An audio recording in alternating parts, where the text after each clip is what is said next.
मोतिहारी में सफाई कर्मी के ट्रक के चपेट में आने से मौके पर ही मौत हो गई, जिसके बाद उनके परिजनों के द्वारा लगातार विरोध प्रदर्शन किया जा रहा है। टायर जलाकर आप सीधी तस्वीर मोतिहारी से देख सकते हैं कि किस तरीके से जो परिजनों का मांग है कि हमें मुआवजा दी जाए, और जिस तरीके से उनकी जो सफाई कर्मी है उनकी 2 बेटी है और 1 बेटा है, जिसके बाद उनके घर में खाने की भी आफत हो गई है।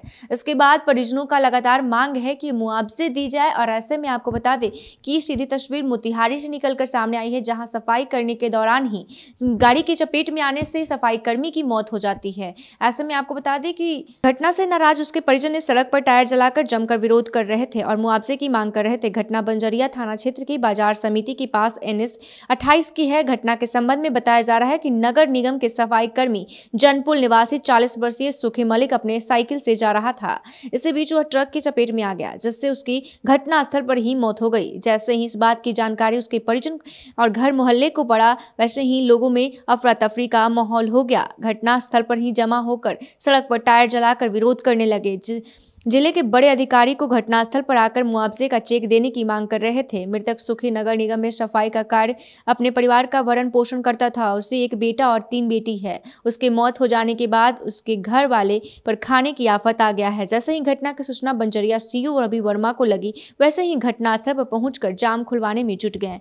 आपको बता दें कि परिजनों का सीधे तौर पर सिर्फ एक ही मांग था कि जो जिला प्रशासन है वो हमें आकर चेक दें, और चेक देने के बाद हमें मुआवजा मिलेगा, जिससे हम अपने परिवारों का भरण पोषण कर पाएंगे। क्योंकि उनकी 3 बेटी, जो सफाई कर्मी उनकी 3 बेटी और 1 बेटा है, अब उनका घर का भरण पोषण तक का कौन करेगा, ये सोच कर लोग परिजन जो हैं रो रहे थे। क्या कुछ कह रहे हैं वहाँ के CO रवि वर्मा, उनकी बातों को सुनिए।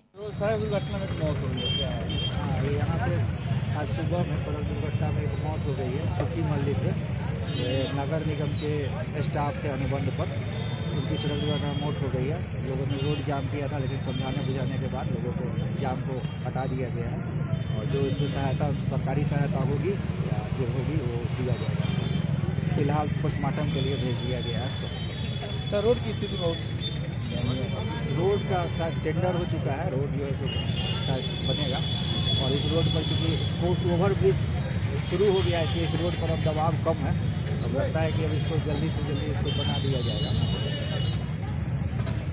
तो आपने साफ तौर पर सुना कि सीधे तौर पर उनका कहना है कि जो सफाई कर्मी हैं वो ट्रक के चपेट में आ जाते हैं, जिसके बाद उनकी मौके पर ही मौत हो जाती है। वही जो परिजन है उनका आक्रोश होना भी कहीं ना कहीं सही है, क्योंकि जिस तरीके से अगर परिवार चला जाता है उसका क्या दुख दर्द होता है वो तो सिर्फ उनके परिवार ही समझ सकते हैं। और ऐसे में जिनकी 3 बेटियां हो, 1 बेटे हो, वही सफाई करने से उनके घर का भरण पोषण चल रहा था। और ऐसे में कहीं ना कहीं अब काफ़ी ज़्यादा उनके जो परिजन हैं उनको दिक्कत का सामना करना पड़ सकता है। इसको लेकर वो लगातार मुआवजे की मांग कर रहे हैं और टायर जलाकर विरोध प्रदर्शन कर रहे थे। ऐसे ही तमाम खबरों के लिए देखते रहें द ST न्यूज़। धन्यवाद।